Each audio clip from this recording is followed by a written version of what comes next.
புது வண்டியை எடுத்து நம்ம வண்டிக்கு ஏதாவது ஒன்று பண்ணணுமே அப்படிங்கிறத ஒரு காரணத்துக்காக சரி என்ன பண்ணலாம் அப்படின்னு சொல்லி நானும் யோசிச்சேங்க. பக்கத்தில் எங்கள் அண்ணன் ஒருத்தர் வந்து ஒரு லைட்டு ஒன்று கலர் லைட்டு சூப்பராக வச்சுருந்தாரு. அந்த லைட்டு தான் வாங்கலாம் அப்படின்னு சொல்லிட்டு எனக்கு ஒரு ரொம்ப நாளாக ஆசை. சரி ஓகே அப்படின்னு சொல்லிட்டு மீஷோவில் தாங்க அதை நான் ஆர்டர் பண்ணேன். அது எவ்வளோ அது எவ்வளோ வந்துச்சுங்கிறதுக்கு முன்னாடி நம்ம சேனலை ஃபாலோ பண்ணாதாங்க, மறக்காமல் ஃபாலோ பண்ணுங்கள். இது மாதிரி நிறைய வீடியோ தொடர்ந்து வரும். சரி ஓகே, இந்த பாக்ஸில் என்னென்ன கொடுத்துருக்காங்க அப்படிங்கிறத பார்க்கலாமா? அப்புறம் பார்த்தீங்க, இந்த பாக்ஸில் பார்த்தீங்க அப்படின்னா ஒரு கனெக்டரு, 4 பல்பு, ஒரு ரிமோட்டு கொடுப்பாங்க. அந்த 4 தான் விஷயமே. சரியா?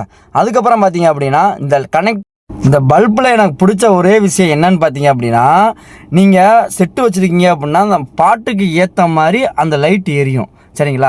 அதுக்கப்புறம் பார்த்தீங்க அப்படின்னா நீங்கள் டோரில் தட்டினாலும் இல்லை ஸ்டேரிங்கில் தட்டினாலும் கை தட்டினாலும் நீங்கள் பேசினாலும் கூட அந்த லைட்டை நம்ம பேசுறதுக்கு ஏற்ற மாதிரி அந்த லைட்டு வந்து மின்னி மின்னி எரியுங்க. அதுதான் எனக்கு ரொம்ப பிடிச்சிருக்குது இந்த லைட்டில்.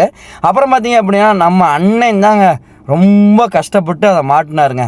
எப்படி மாட்டினா, நம்ம மாருதி சுசுக்கியில் வந்து பார்த்திங்க அப்படின்னா உள்ளே கூட நுழைய முடியாது. அவரும் எப்படியோ மல்லு கட்டி அங்கிட்டும் இங்கிட்டும் எப்படியோ ஒரு வழியாக மாட்டிட்டாருங்க. அதுக்கப்புறம் பார்த்தீங்கன்னா இதோட ரிசல்ட் நீங்கள் பார்க்கணும் அப்படின்னா மறக்காமல் நான் சேனலை ஃபாலோ பண்ணி வச்சுங்க. இது மாதிரி நிறைய இதோட ரிசல்ட் நெக்ஸ்ட் வீடியோவில் வரும். ஓகே, பாய்.